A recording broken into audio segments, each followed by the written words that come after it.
Good morning ವಿದ್ಯಾರ್ಥಿಗಳೇ. ನಾವು ನಮ್ಮ ಹಿಂದಿನ ತರಗತಿಯಲ್ಲಿ ಜನಸಂಖ್ಯಾಶಾಸ್ತ್ರ ಮತ್ತು ಜನಸಂಖ್ಯಾಶಾಸ್ತ್ರದ ಲಕ್ಷಣಗಳ ಬಗ್ಗೆ ಅಧ್ಯಯನವನ್ನು ನಡೆಸಿದ್ವಿ.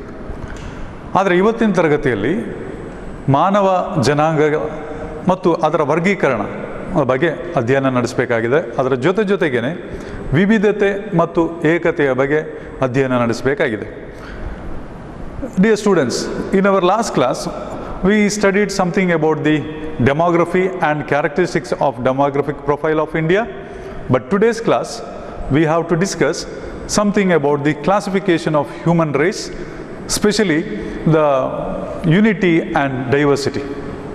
ಇಷ್ಟು ವಿಷಯಗಳನ್ನು ಇವತ್ತಿನ ತರಗತಿಯಲ್ಲಿ ನಾವು ಅಧ್ಯಯನ ನಡೆಸಬೇಕಾಗಿದೆ. ಆತ್ಮೀಯ ವಿದ್ಯಾರ್ಥಿಗಳೇ, ನಮಗೆಲ್ಲರಿಗೂ ತಿಳಿದ ಹಾಗೆ ನಮಗೆ ಗೊತ್ತಿರುವಂಥದ್ದು ಬರೀ ಎರಡು ವಿಧವಾಗಿರುವಂಥ ಮಾನವ ಜನಾಂಗ. ಅದು ಆರ್ಯನರಾಗಿರ್ಬೋದು, ದ್ರಾವಿಡ್ಯನರಾಗಿರ್ಬೋದು. ಇದು ಬಿಟ್ಟರೆ ಬಾಕಿ ಅನೇಕರಿಗೆ 12ನೇ ತರಗತಿಗೆ ಬಂದಿದ್ದೇವೆ ನಾವು.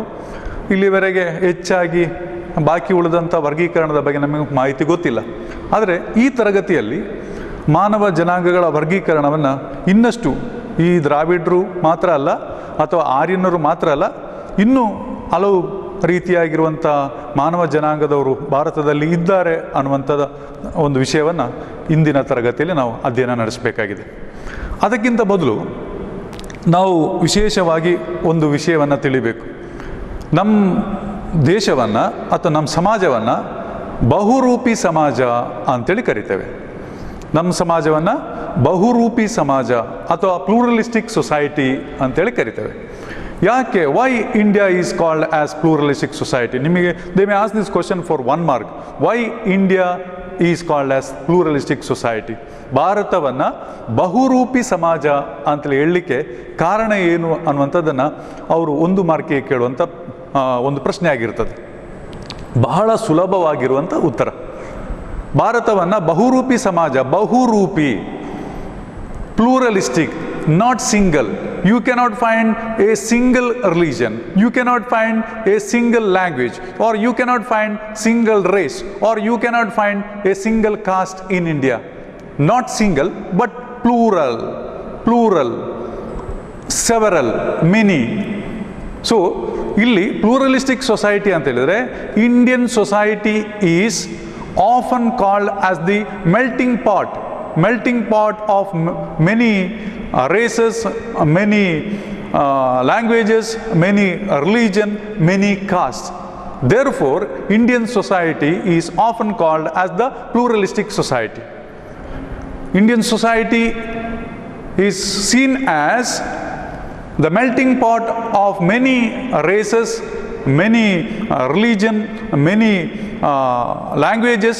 Therefore, Indian society is called as the pluralistic society. ಭಾರತವನ್ನು ಬಹುರೂಪಿ ಸಮಾಜ ಅಂತೇಳಿ ಕರೀಲಿಕ್ಕೆ ಕಾರಣ ಏನಪ್ಪ ಅಂತ ಕೇಳಿದರೆ, ಭಾರತದಲ್ಲಿ ಒಂದು ಜಾತಿ ಅಲ್ಲ, ಹಲವು ಜಾತಿಗಳಿದೆ. ನಮ್ಮ ದೇಶದಲ್ಲಿ ಒಂದು ಧರ್ಮ ಮಾತ್ರ ಇರುವುದಲ್ಲ, ಹಲವು ಧರ್ಮಗಳಿದೆ. ನಮ್ಮ ದೇಶದಲ್ಲಿ ಒಂದು ಭಾಷೆ ಮಾತ್ರ ಇರುವಂಥದ್ದಲ್ಲ, ಹಲವು ಭಾಷೆಗಳಿದೆ. ನಮ್ಮ ದೇಶದಲ್ಲಿ ಒಂದು ಜನಾಂಗ ಮಾತ್ರ ಇರುವಂಥದ್ದಲ್ಲ, ಹಲವು ಜನಾಂಗಗಳಿದೆ. ಸೊ ಹಲವು ಜನಾಂಗಗಳು, ಹಲವು ಧರ್ಮಗಳು, ಹಲವು ಜಾತಿಗಳು, ಹಲವು ಭಾಷೆಗಳು ಇರುವ ಕಾರಣ ನಮ್ಮ ಸಮಾಜವನ್ನು ಅಥವಾ ನಮ್ಮ ಭಾರತೀಯ ಸಮಾಜವನ್ನು ನಾವು ಬಹುರೂಪಿ ಸಮಾಜ ಅಂತೇಳಿ ಕರಿತೇವೆ. ನಿಮಗೆ ಅರ್ಥ ಆಯಿತು ಅಂತ ನಾನು ಭಾವಿಸ್ತೇನೆ. ಬಹಳ ಸಿಂಪಲ್ ಆಗಿರುವಂಥ ಒಂದು ಪ್ರಶ್ನೆ ಇದು. Why India is called as pluralistic society ಅಥವಾ ಭಾರತವನ್ನು ಬಹುರೂಪಿ ಸಮಾಜ ಅಂತೇಳಿ ಹೇಳಲಿಕ್ಕೆ ಅಥವಾ ಕರೀಲಿಕ್ಕೆ ಕಾರಣ ಏನು? ಅಲ್ಲೇ ಉತ್ತರ ಇದೆ. ಬಹುರೂಪಿ, ಬಹುರೂಪ, ಒಂದು ರೂಪ ಅಲ್ಲ, ಒಂದು ಜನಾಂಗಕ್ಕೆ ಸೇರಿದವರಲ್ಲ, ಹಲವು ಜನಾಂಗಕ್ಕೆ ಸೇರಿದವರು, ಒಂದು ಜಾತಿಗೆ ಸೇರಿದವರಲ್ಲ, ಹಲವು ಜಾತಿಗೆ ಸೇರಿದವರು, ಒಂದು ಧರ್ಮಕ್ಕೆ ಸೇರಿದವರಲ್ಲ, ಅನೇಕ ಧರ್ಮಕ್ಕೆ ಸೇರಿದವರು. ಈ ಕಾರಣಕ್ಕೋಸ್ಕರ ನಮ್ಮ ದೇಶದಲ್ಲಿ ಹಲವು ಧರ್ಮಗಳು, ಹಲವು ಜಾತಿಗಳು, ಹಲವು ಭಾಷೆಗಳು, ಹಲವು ಜನಾಂಗಗಳು ಇರುವ ಕಾರಣ ನಮ್ಮ ಸಮಾಜವನ್ನು ಬಹುರೂಪಿ ಸಮಾಜ ಅಂತೇಳಿ ಕರಿತೇವೆ. ನಿಮಗೆ ಅರ್ಥ ಆಯಿತು ಅಂತ ನಾನು ಭಾವಿಸ್ತೇನೆ. ಇಂಗ್ಲೀಷ್ನಲ್ಲಿ ಬರೆಯುವವರಿಗೆ in India we find several or religion, several caste or many races, therefore our country is or our society is often called as the pluralistic society. Why India is called as the pluralistic society ಅಂತೇಳಿ ಕೇಳಿದರೆ, in India we find many races, many religion, then caste, race, etc. Therefore our country or our society is often called as the pluralistic society. ಮತ್ತೊಮ್ಮೆ ಹೇಳ್ತೇನೆ ಕೇಳಿ, why India is called as pluralistic society ಅಂತೇಳಿ ಹೇಳಿದರೆ, ಇನ್ India we find several are many religion, caste, race, then language. Therefore our country or our society is often called as the pluralistic society.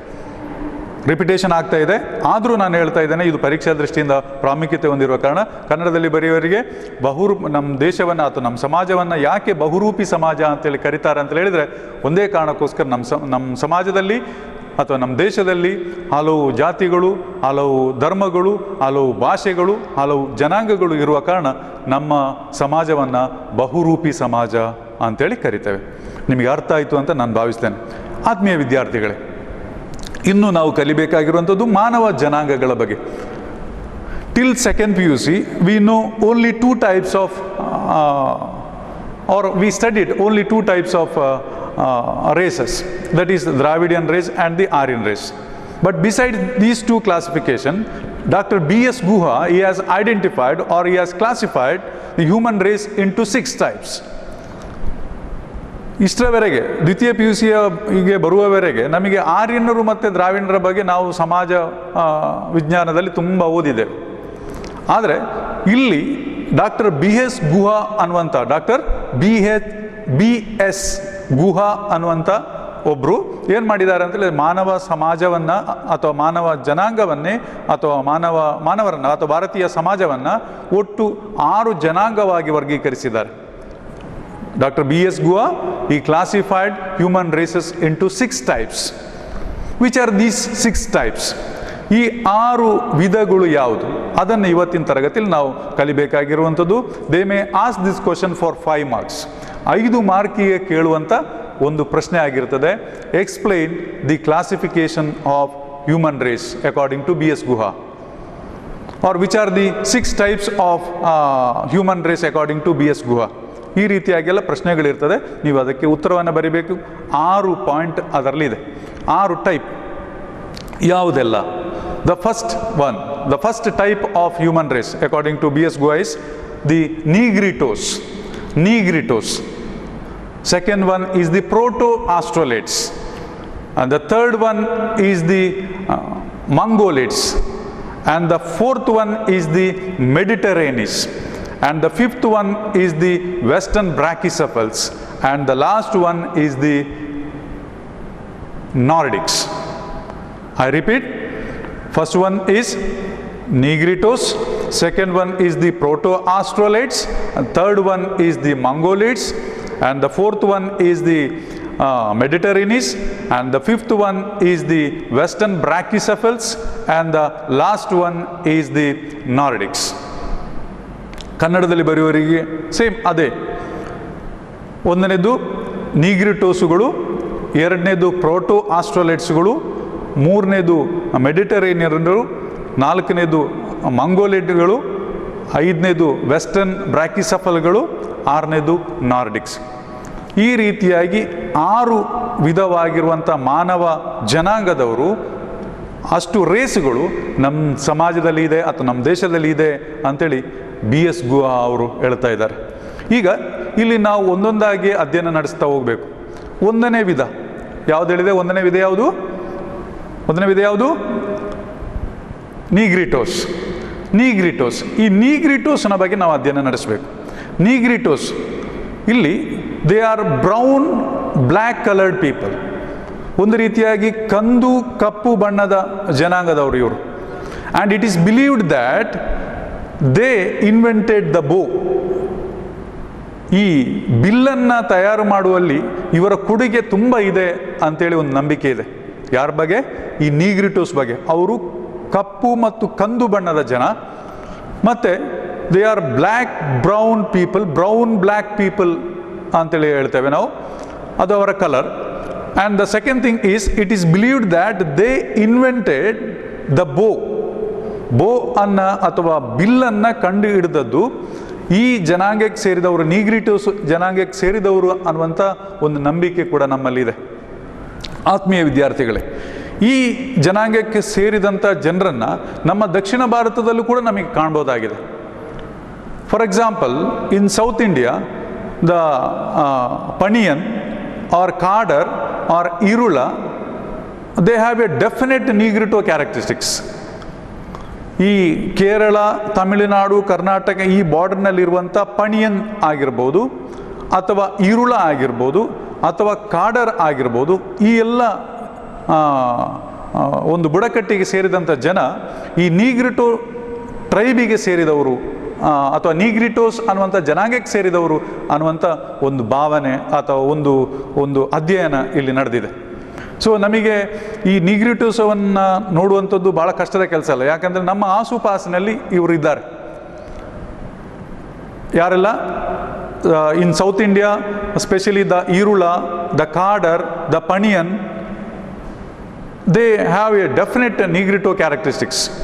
ಅವರಿಗೆ ನೀಗ್ರಿಟೋಗಳ ಲಕ್ಷಣಗಳು ಇದೆ, ಈ ಮೂರು ಬುಡಕಟ್ಟು ಸಮುದಾಯಕ್ಕೆ ಸೇರಿದವರು. ನಾಟ್ ಓನ್ಲಿ ದಿಸ್, ಇನ್ನೂ ಇದೆ. If you go to Andaman island, there we find the Onge and Jarwas. Onge and Jarwas ಅನ್ನುವಂಥ ಬುಡಕಟ್ಟಿನವರು ಕೂಡ ಈ ನೀಗ್ರಿಟೋಸ್ ಜನಾಂಗಕ್ಕೆ ಸೇರಿದವರು ಅನ್ನುವಂಥ ಒಂದು ಅಧ್ಯಯನ ನಮ್ಮಲ್ಲಿ ನಡೆದಿದೆ.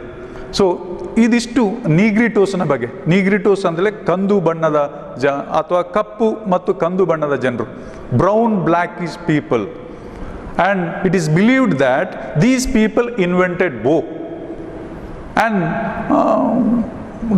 in South India, especially the Paniyan, the Irula and the Kadar, and if you go to Andaman Island, there the Jarwas and the Onge, they have a definite Negrito characteristics.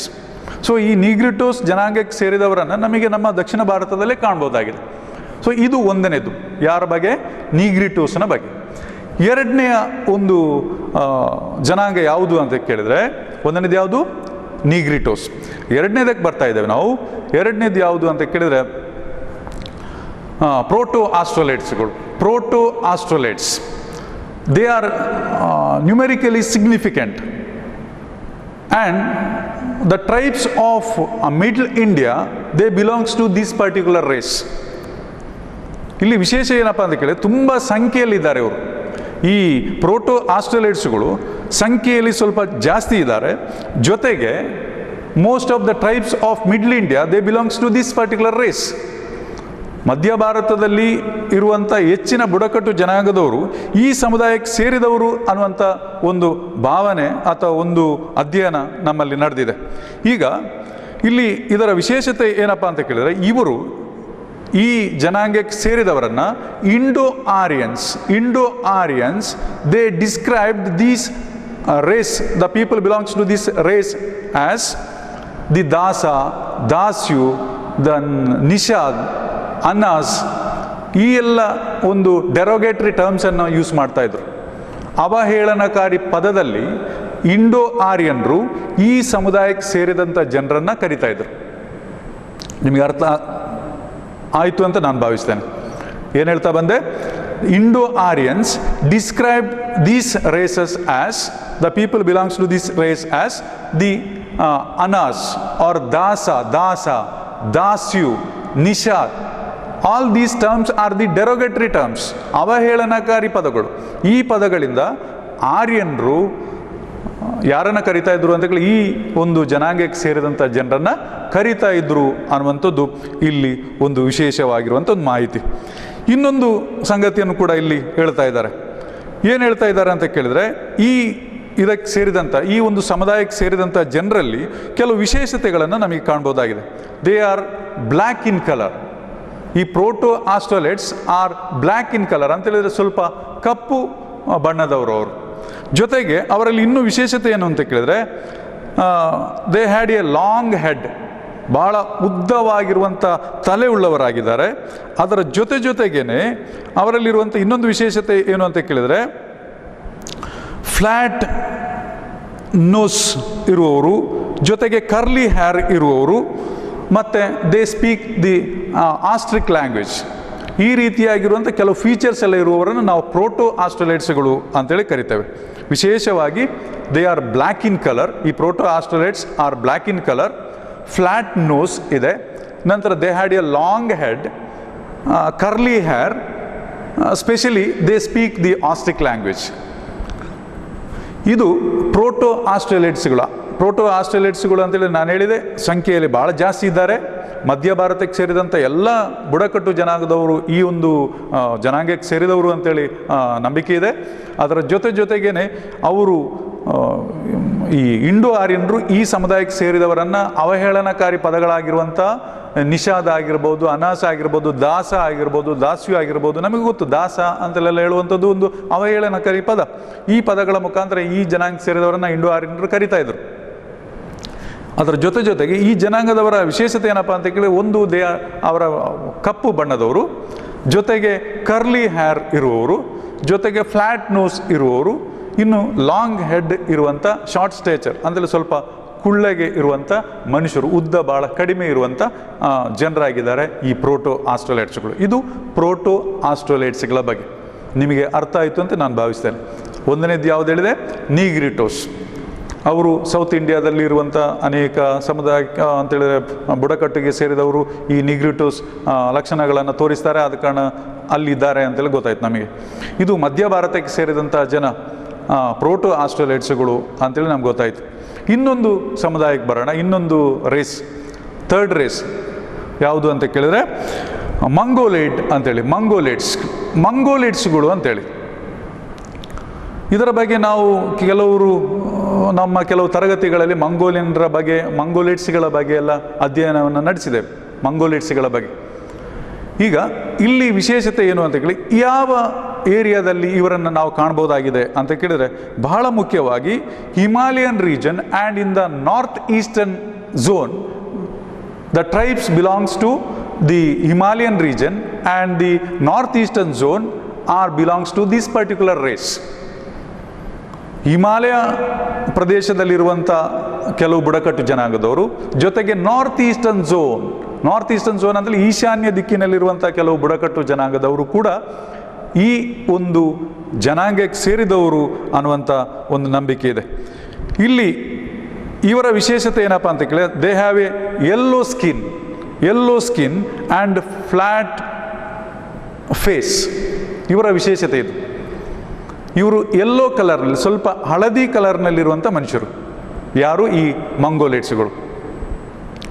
ನಂತರ ಫ್ಲ್ಯಾಟ್ ಫೇಸ್, ಅವರ ಮುಖ ಸ್ವಲ್ಪ ಚಪ್ಪಟೆ ಆಗಿರುವಂಥ ಮುಖವುಳ್ಳವರು, ಜೊತೆಗೆ ಸ್ವಲ್ಪ ಹಳದಿ ಕಲರ್ನ ಮೈಬಣ್ಣ ಉಳ್ಳವರು ಯಾರಾಗಿದ್ದಾರೆ ಅಂತ ಕೇಳಿದ್ರೆ ಈ ಮಂಗೋಲಿಟ್ಸ್ಗಳಾಗಿದ್ದಾರೆ.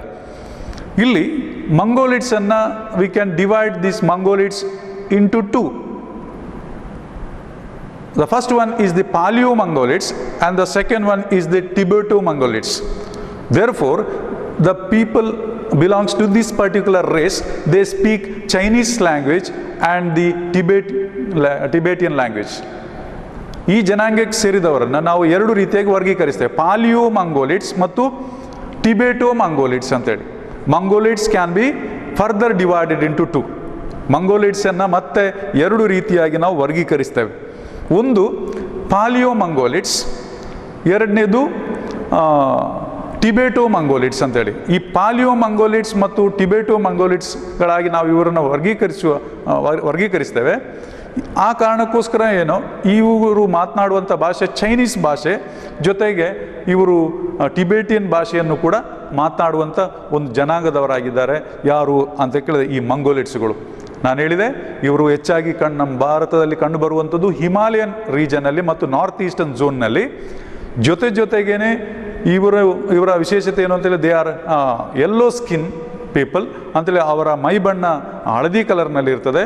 At the same time they have a flat face, ಬಹಳ ಚಪ್ಪಟೆಯಾಗಿರುವಂಥ ಮುಖ ಉಳ್ಳಂಥ ಜನರು ಇವರಾಗಿದ್ದಾರೆ ಅನ್ನುವಂಥದ್ದನ್ನು ನಾನು ಹೇಳ್ತಾ ಬಂದೆ.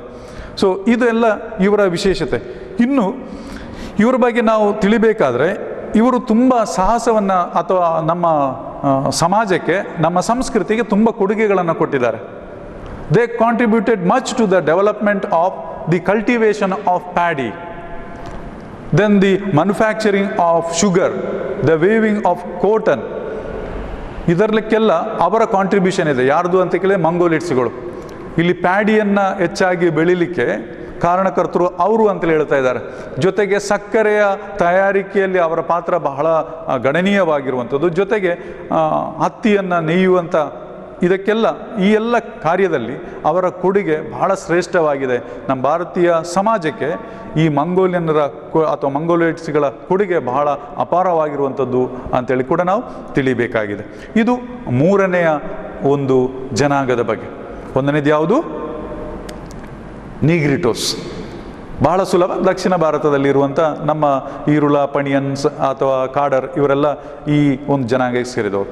ಎರಡನೇದು ಪ್ರೋಟೋ ಆಸ್ಟ್ರಲೇಟ್ಸ್ಗಳು ಅಂತೇಳಿದರೆ, ಪ್ರೋಟೋ ಆಸ್ಟ್ರೇಲಿಯಾ ನಮ್ಮ ಮಧ್ಯ ಭಾರತದಲ್ಲಿರುವಂಥ ಅನೇಕ ಬುಡಕಟ್ಟಿನವರು ಈ ಒಂದು ಸಮುದಾಯಕ್ಕೆ ಸೇರಿದವರು ಅಂತೇಳಿ, ಅಥವಾ ಈ ಒಂದು ಜನಾಂಗಕ್ಕೆ ಸೇರಿದವರು ಅಂತೇಳಿ ನಾನು ಹೇಳಿದೆ.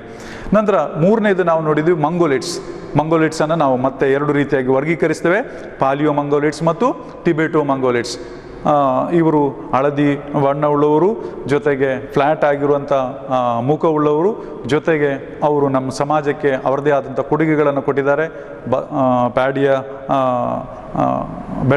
ಬೆಳೆಯುವಲ್ಲಿ ಅಥವಾ ನಮ್ಮ ಹತ್ತಿಯನ್ನು ನೇಯುವಲ್ಲಿ ಅಥವಾ ಸಕ್ಕರೆಯ ತಯಾರಿಕೆಯಲ್ಲೆಲ್ಲ ಅವರ ಪಾತ್ರ ಬಹಳ ಅಮೋಘವಾದದ್ದು ಅಂತೆಲ್ಲ ನಾವು ತಿಳ್ಕೊಂಡ್ವಿ. ಇನ್ನು ನಾಲ್ಕನೆಯ ಒಂದು ಹ್ಯೂಮನ್ ರೇಸಿಗೆ ಬರಬೇಕು. ಇದೆಲ್ಲ ವರ್ಗೀಕರಣ ಮಾಡಿದ್ಯಾರು? Doctor BS Guha. So the fourth type of human race according to BS Guha is Mediterraneans. ಇಲ್ಲಿ ಇವರು ಈ ಮೆಡಿಟರೇನಿಸಿದ್ದು ವಿಶೇಷತೆ ಏನು ಅಂತ ಹೇಳಿದರೆ, Mediterraneans are always associated with Dravidian language and Dravidian culture. ಮೆಡಿಟರೇನಿಸಿಗೂ ಮತ್ತು ದ್ರಾವಿಡಿಯನ್ರಿಗೆ ಬಹಳ ಹತ್ತಿರದ ಸಂಬಂಧ. ದ್ರಾವಿಡರ ಸಂಸ್ಕೃತಿಯೇ ಮೆಡಿಟರೇನಿಸಿದ್ದು ಸಂಸ್ಕೃತಿ ಹೆಚ್ಚಾಗಿ. ದ್ರಾವಿಡರ ಭಾಷೆ ಹೆಚ್ಚಾಗಿ ಈ ಮೆಡಿಟರೇನಿಸಿದ್ದು ಭಾಷೆ ಕೂಡ. So Mediterraneans are always associated with the Dravidian language and culture. They are dark skinned people. ಬಹಳ ಕಪ್ಪಗೆ ಕಲರ್ ಉಳ್ಳವರು ಈ ಮೆಡಿಟರೇನಿಸ್. ಜೊತೆಗೆ long headed, narrow faced, then the broad nosed people ಅಂತೆಲ್ಲ ಹೇಳ್ತಾರೆ ಇವ್ರ ಬಗ್ಗೆ. ಇವರ ವಿಶೇಷತೆಗಳಿದೆಲ್ಲ. ಯಾರ್ದು? ಈ ಮೆಡಿಟರೇನಿಸಿದು. ಏನು ಹೇಳಿದೆ? ಅವ್ರದ್ದು ಡಾರ್ಕ್ ಕಲರ್, ಡಾರ್ಕ್ ಸ್ಕಿನ್ ಅಂತೇಳಿ ಕಪ್ಪಗೆ ಸ್ಕಿನ್ ಇರುವವರು ಅಥವಾ ಚರ್ಮ ಉಳ್ಳವರು. ನಂತರ ಲಾಂಗ್ ಹೆಡೆಡ್ ಅಂತೇಳಿ ಭಾಳ ಉದ್ದವಾಗಿರುವಂಥ ಮುಖವುಳ್ಳಂಥ ಜನಾಂಗದವರು ಇವರು. ಜೊತೆಗೆ ಇವರ ವಿಶೇಷತೆ ಏನು ಅಂತ ಹೇಳಿದ್ರೆ broad nosed people. Broad nosed, ಈ ಮೂಗು ಏನಾಗಿರ್ತದೆ ಅಂತೇಳಿ ಬ್ರಾಡ್ ಆಗಿರುತ್ತೆ, ಸ್ವಲ್ಪ ದೊಡ್ಡ ಮೂಗು ಉಳ್ಳವರಾಗಿರ್ತಾರೆ. ಜೊತೆಗೆ ಇನ್ನೊಂದು ಅವರ ವಿಶೇಷತೆ ಏನಪ್ಪ ಅಂತೇಳಿ ನ್ಯಾರೋ ಫೇಸ್ಡ್ ಈ ರೀತಿಯಾಗಿರುವಂಥ ಲಕ್ಷಣಗಳು. ಏನೆಲ್ಲ ಹೇಳಿದೆ? ಇವರ ವಿಶೇಷತೆ ಏನೆಲ್ಲ ಹೇಳಿದೆ? ಒಂದನೇದು, they are dark in colour. ಅವರು ಕಪ್ಪಗಿರ್ತಾರೆ, ಬ್ಲ್ಯಾಕ್ ಇನ್ ಕಲರ್. ಎರಡನೇದು ವಿಶೇಷ ಇದೆ, ಅವ್ರದ್ದು ಲಾಂಗ್ ಹೆಡ್, ತಲೆ ಒಂದು ಡಾರ್ಕ್ ಕಲರ್. ಎರಡನೇದು ಲಾಂಗ್ ಹೆಡ್, ಉದ್ದನೆಯ ತಲೆ. ನಂತರ ನ್ಯಾರೋ ಫೇಸ್. ನಂತರ ಬ್ರಾಡ್ ನೋಸ್ ಅಂದರೆ ವಿಶಾಲವಾಗಿರುವಂಥ ಮೂಗುಳ್ಳವರು. ಇದೆಲ್ಲ ಮೆಡಿಟರೇನಿಸಿದ್ದು ಒಂದು ವಿಶೇಷವಾಗಿರುವಂಥ ಲಕ್ಷಣ. ಇಲ್ಲಿ ಮೆಡಿಟರೇನಿಯನ್ನ ನೋಡಲಿಕ್ಕೆ ನಮಗೆ ಇಲ್ಲಿ ನಮ್ಮ ಸೌತ್ ಇಂಡಿಯಾದಲ್ಲೂ ಕಾಣ್ಬೋದಾಗಿದೆ. The Brahmins of Andhra Pradesh and the Brahmins of Tamil Nadu, they represent these race. ವಿಶೇಷವಾಗಿ ಇಲ್ಲಿ ನಾವು ಒಂದು ಸಂಗತಿಯನ್ನು ತಿಳಿಬೇಕಾಗಿದೆ. ಏನಪ್ಪ ಅಂತ ಕೇಳಿದರೆ, ಈ ಮೆಡಿಟರೇನಿಯಸ್ ಅನ್ನುವಂಥ ಜನಾಂಗದವರು ಯಾವ್ಯಾವ ಅವ್ರದ್ದು they are dark in colour, ನಂತರ ಬ್ರಾಡ್ ನೋಸ್ ಇದನ್ನೆಲ್ಲ ಹೇಳಿದೆಲ್ಲ, ಲಾಂಗ್ ಹೆಡ್, ಇಂಥ ಜನಾಂಗದವರನ್ನು ನಾವು ನಮ್ಮ ಸೌತ್ ಇಂಡಿಯಾದಲ್ಲಿ ಕಾಣ್ಬೋದಾಗಿದೆ. Specially the Brahmins of Tamil Nadu and the Brahmins of Andhra Pradesh, they represent these race. ಈ ಜನಾಂಗವನ್ನು ಪ್ರತಿನಿಧಿಸುವಂಥವರಾಗಿದ್ದಾರೆ. ಯಾರು ಅಂತ ಕೇಳಿ ಈ ಆಂಧ್ರ ಪ್ರದೇಶದಲ್ಲಿರುವಂಥ ಬ್ರಾಹ್ಮಣರಾಗಿರ್ಬೋದು ಅಥವಾ ತಮಿಳುನಾಡಿನಲ್ಲಿರುವಂಥ ಬ್ರಾಹ್ಮಣರಾಗಿರ್ಬೋದು, ಅವರೆಲ್ಲ ಮೆಡಿಟರೇನಿಯನ್ಸಿಗೆ ಅದಕ್ಕೆ ಸಾಮೀಪ್ಯವುಳ್ಳವರು ಅಥವಾ ಆ ಒಂದು ಜನಾಂಗವನ್ನು ಪ್ರತಿನಿಧಿಸುವಂಥ ಜನರೇ ಆಗಿದ್ದಾರೆ ಅನ್ನುವಂಥದ್ದು. ಇದು ನಿಮಗೆ ಅರ್ಥ ಆಯಿತು ಅಂತ ನಾನು ಭಾವಿಸಿ, ಭಾಳ ಸಿಂಪಲ್ ಆಗಿ ನೀವು ಇದರ ಬಗ್ಗೆ ತಿಳ್ಕೊಳ್ಬೇಕಾಗಿದೆ. ಭಾಳ ಸರಳವಾಗಿರುವಂಥ ಸಂಗತಿ, ನಮ್ಮ ಆಸುಪಾಸಿನ ಸಂಗತಿ. ಆದ ಕಾರಣ ಈಗ 4 ಹೇಳಿದೆ. ಒಂದನೇದು ನೀಗ್ರಿಟೋಸ್, ಎರಡನೇದು ನಾನು ಹೇಳಿದ್ದು ಪ್ರೋಟೋ ಆಸ್ಟ್ರಲೇಟ್ಸ್, ಮೂರನೇದು ನಾನು ಹೇಳಿದ್ದು ಮಂಗೋಲೇಟ್ಸ್, ನಾಲ್ಕನೇದು ನಾನು ಹೇಳಿದ್ದು ಯಾವುದು ಮೆಡಿಟರೇನಿಯಸ್. ಈಗ 5ನೇದಕ್ಕೆ ಬರೋಣ. 5ನೇದು ಯಾವುದಪ್ಪ ಅಂತ ಕೇಳಿದರೆ western ಬ್ರಾಕಿಸೆಫಲ್ಸ್. The name itself indicates they came from the west. These race came from the west. ವೆಸ್ಟಿನಿಂದ ಬಂದವರು, ಪಾಶ್ಚಾತ್ಯ ನೆಲದಿಂದ ಬಂದವರು. ಭಾರತದ ಮೂಲ ನಿವಾಸಿಗಳು ಇವರಲ್ಲ ಅನ್ನುವಂಥ ಒಂದು ನಂಬಿಕೆ ಕೂಡ ಇದೆ. According to B.S. Guha, the first 3 are the original inhabitants of India and the rest 3 they came from outside India ಅನ್ನುವಂಥ ಒಂದು ನಂಬಿಕೆ ಇದೆ.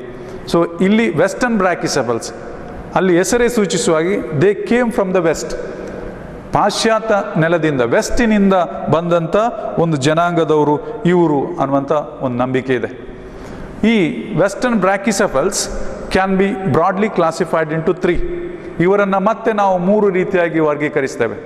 ಯಾವುದೆಲ್ಲ ಅಂತ ಕೂಡ, ಒಂದು ಆಲ್ಫಿನಾಯ್ಡ್, ಆರ್ಮಿನಾಯ್ಡ್ ಆ್ಯಂಡ್ ಡಿನಾರಿಕ್ ಅನ್ನುವಂಥ 3 ರೀತಿಯಾಗಿ ಇವರನ್ನು, ಈ ವೆಸ್ಟರ್ನ್ ಬ್ರಾಕಿಸೆಫಲ್ಸನ್ನು ನಾವು ವರ್ಗೀಕರಣ ಮಾಡ್ತೇವೆ.